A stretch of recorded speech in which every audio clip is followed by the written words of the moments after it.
With this WVLI News Update, I'm Rob West, back with a look at today's news right after this. Stay connected to your community, even on the go. The WVLI Podcast Network brings you 3 great local shows. The WVLI News Update keeps you informed. Kankakee Valley Community Happenings gets you ready for the weekend. And This One Time in Kankakee shares the incredible stories of our area. Find the WVLI Podcast Network wherever you get your podcasts or at WVLI927.com. The voices you trust beyond the dial. ComEd crews working to restore power to areas hit hard by yesterday's storms that moved through the area. ComEd says between Braidwood and the state line and Monee down to the Iroquois County line, there's more than 10,000 customers still without power. They hope to have most of those restored by early this afternoon.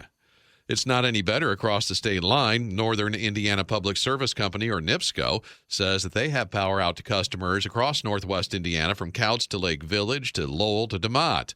In fact, the Indiana State Police posted on their Facebook page that anyone traveling through northwest Indiana should fill up with gasoline in Illinois before leaving the state. They say the power outages have left most of the gas stations in northwest Indiana without power to pump the gas, and those that do have power are overwhelmed with people trying to get gas and may run out before more arrives. NIPSCO hasn't given any estimates as to when the power will be restored to northwest Indiana.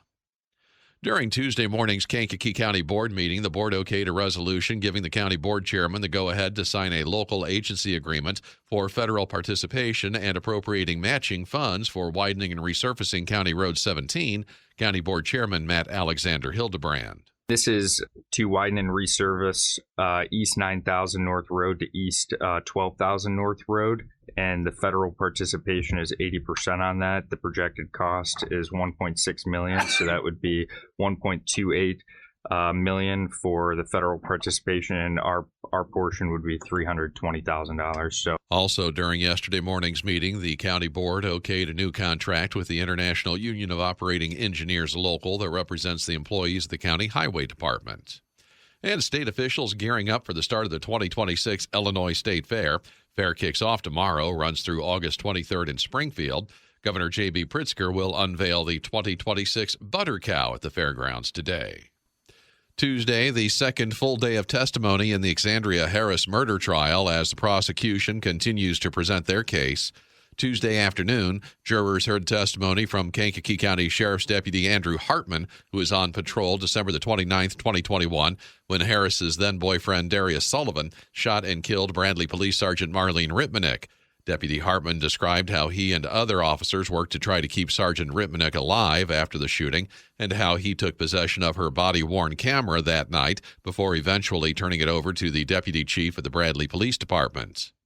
There was also testimony Tuesday afternoon from Todd Bussey Jr., who said that he was a friend of Sullivan's and went to North Manchester, Indiana in late December of 2021 to bring Harris back to Kankakee so she could turn herself in. Bussey described picking up Harris and her children and driving them back to Kankakee in silence. Sullivan found guilty for his part in the shooting last year. He's serving a life term in prison. Dollar General store in St. Anne has been temporarily shut down. In a Facebook post, St. Anne Mayor Dave O'Connell says the building had no working HVAC system and the employees were working in 90-degree temperatures with very little air movement. Mayor O'Connell went on to say that management had been aware of the situation for a couple of weeks and hadn't yet addressed the situation. Mayor O'Connell says that the business would continue to be shut down till the situation is addressed, which he said might not be till August 18th. The Illinois State Armory has officially been renamed in honor of former Governor Jim Edgar. Governor J.B. Pritzker and other state leaders gathered yesterday to celebrate the new Governor Jim Edgar Executive Office Building in Springfield. There could be no greater tribute to Jim Edgar than a place dedicated to executive leadership in government, because public service was the work of his life. Once renovations are complete, the building will serve more than 870 employees across multiple state agencies. Edgar died last year at the age of 79 following a battle with pancreatic cancer. The Republican served as governor from 1991 to 1999. Kankakee City Police reporting an arrest in connection with an alleged arson at a U-Haul on Kennedy Drive Monday afternoon. In a press release, Kankakee Police Chief Chris Curtis says he and his officers were called to the facility just after 11 o'clock Monday morning for a domestic dispute between 46-year-old Tara Ann Brown and her male companion. Then, just before 12:30 Monday afternoon, city police, along with the fire department, called to the facility for a storage unit fire. Press release says that Brown allegedly set fire to the storage unit with the man inside. Brown was arrested by city police on preliminary charges of attempted murder and arson. During Tuesday morning's meeting of the Kankakee County Board, the board gave their stamp of approval to a new 3-year agreement with the International Union of Operating Engineers Local 150, which represents employees in the county highway department.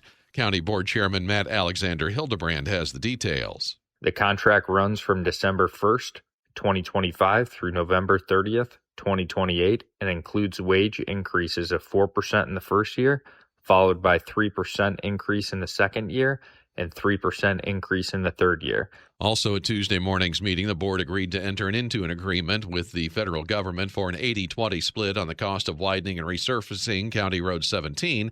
Cost of the project, $1.6 million. Feds will be paying about $1.3 million of that amount.